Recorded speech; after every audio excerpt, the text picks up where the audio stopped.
Hi everyone, Chelsea here, and in this video, I'll be covering UI policies and business rules inside of ServiceNow.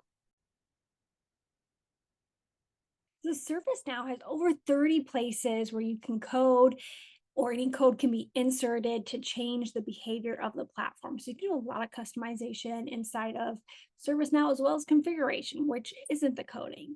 But with scripting, you can script data policies, UI policies, UI policy actions, UI actions, and then business rules, client scripts, flow scripts, transform maps, and more. So here's some examples of policies, actions, rules, and scripts. So there's UI policies. So a UI policy can make a field read only, mandatory, or hidden. So you see, as it points to the number section, it's read only, right? Somebody can't edit it, things like that. A UI action that can submit, you can use it as like a save button, but it is visible on the form to help people take an action like on a button. There's also data policies. They can enforce mandatory fields. There's business rules. So this can trigger an confirmation, like when an email goes to a caller, that an incident is submitted. That's an example of a business rule. There's also data policies. You can enforce mandatory data import. Once an incident is submitted, then the client can be prompt. So that's notified as a client script. So there's client script, and then there's server side as well, where some of these actions are being made.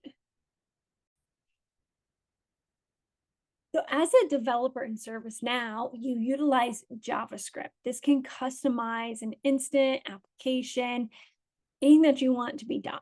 So on the client side, you have like the web browser, a request or response goes to the internet.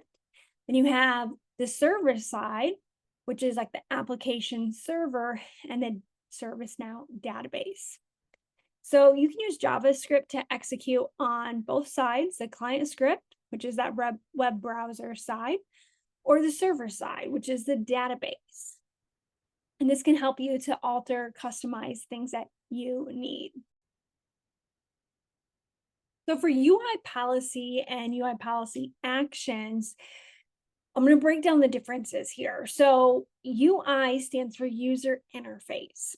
For the user interface policy, it's a rule that's applied to a form. It can dynamically change the form itself, and the UI policy is executed on the client side.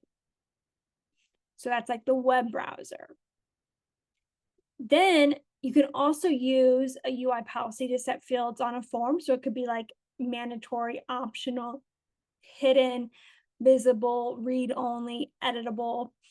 But to apply a UI policy to all views, set the global setting to true. And the UI policies, they're not about security, they're about managing the user experience and data integrity. And a UI policy, once it's saved, then the policy becomes an action, a UI policy action. So that determines what happens on the form, like setting a field as mandatory. That requires a value in order to save the record. It could also be like setting a field as hidden. It could also be as just setting a field as read only. So that is what a UI policy is. It's on the client side. And once it's executed, then it becomes a policy action. Then there's also data policy. So this is a rule that enforces the data consistently by setting fields as mandatory or read only. It controls, they're similar to the UI policies, but a UI policy are only enforced on data entered into a form. Whereas data policies, they're applied to all data entered in the platform. So this could be like import sets, web services, UI, and a data policy executes on the server side, but it can also run as a UI policy on the client side.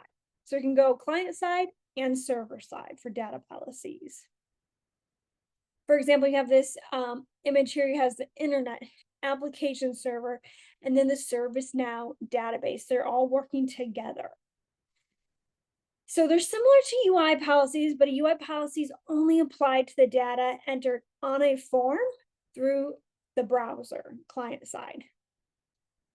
And since a UI policy can also manage the visibility of the forms, you may want to augment the UI policies with the data policy. So work both of them hand in hand because the data policy executes on the server side and the client side. So UI actions stands for user interface. So a great way to kind of remember it is like you could add buttons, links, context menu items, but it makes it more interactive for the user of the activities that they're doing. So to set this up for like instance, you create new. This is an example of the UI action new.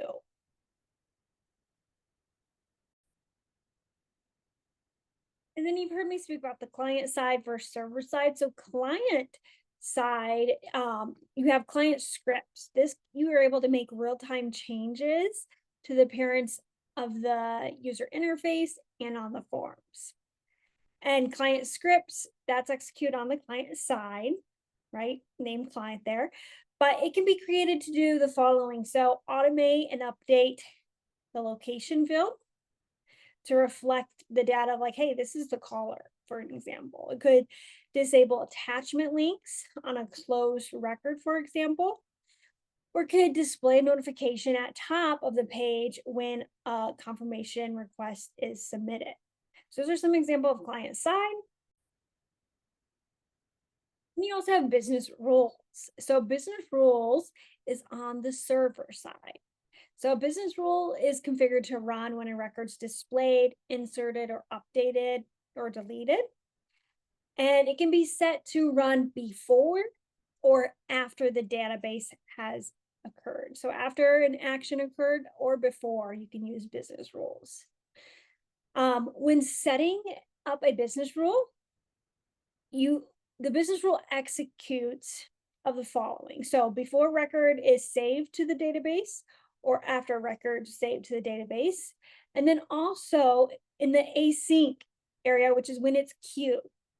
So for example, a client and a server work independently. So the client is not waiting for the server. And then it can also display before the record is displayed as well. So that is the business rule. And as you see, there's multiple different rules there, but that is about ServiceNow and utilizing the UI policies, business rules, and more.